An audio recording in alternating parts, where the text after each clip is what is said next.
همداسې مچو کولو که نه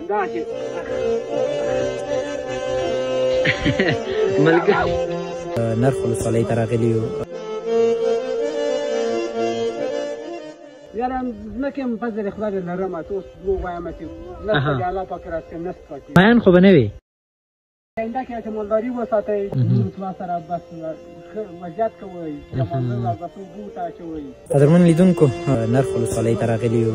الکوزی صاحب هم را سره ده. دلته دغه ځوان چې تاسو ګورئ جاوید نومیږي که نه او دی فکر کوم مالداري هم کوي او دلته پسه ورسره ولاړ ده. جاوید ځانه څنګه یې؟ شکر دی. دا لکه چې ډېر در باندې ګران دی. یاره ډېر در باندې ګران ده او بس ځان سره ځان مختی کړم همداسې د مچو کولو که نه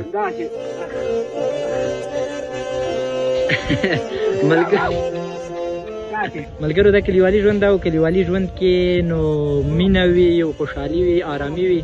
الله دې ته خوشحاله ژوند ورکړي. په خبر دې پوهېږي چې غږ پې وکړې ښه دا بس شته زه دې در سره لیدونکو نو جاوید خان چې دی دومره مال لري دغه پسونه او مالونه چې تا اخیستي دي څو دانې دي تقریبا ټول؟ یاره ټول به داسې اوبه داسې دا دي هغه مال دی ټول به یو 40 ماله به راسره 40 ماله او دا دې ټول خپل دي؟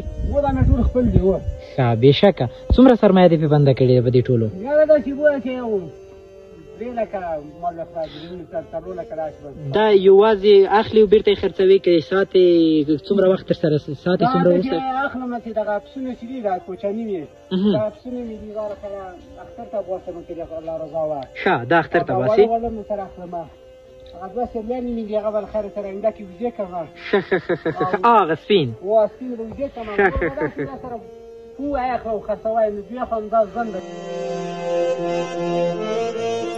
دا څنګه باډیګارډ دی وایي جاوید خان تا نه خپله ورک دی څنګه به مې ودرېږي د اخره پکې چې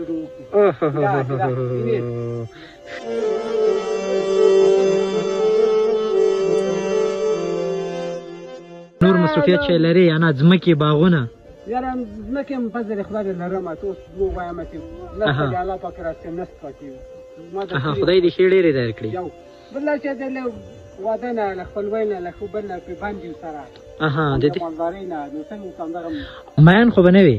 یاره نه څه ولې؟ کلیوالي ژوند کې خلک مینان کېږي په دې کلیوالي ژوند باندې ته په همدې ډېر مین یې. خدای دې خوشحاله لره. څه پیغام لري لیدونکو ته هېوادوالو ته؟ داسې پیغام لرم چې داسې آینده کې چې مالداري وساتئ بې ځایه مه ګرځئ کاروبار هم کوئ مطلع سره بس وضعیت کوئ لمانځه بس اوبو ته اچوئ خبرې منئ. الله دې قدر وکړه خوشحاله اوسې. مننه ډېره زیاته مننه چې راغلو بس دلته ستا سره مې ویډیو وکړه او موږ ته دې وخت راکړ. بس خیر السلام کور ودان.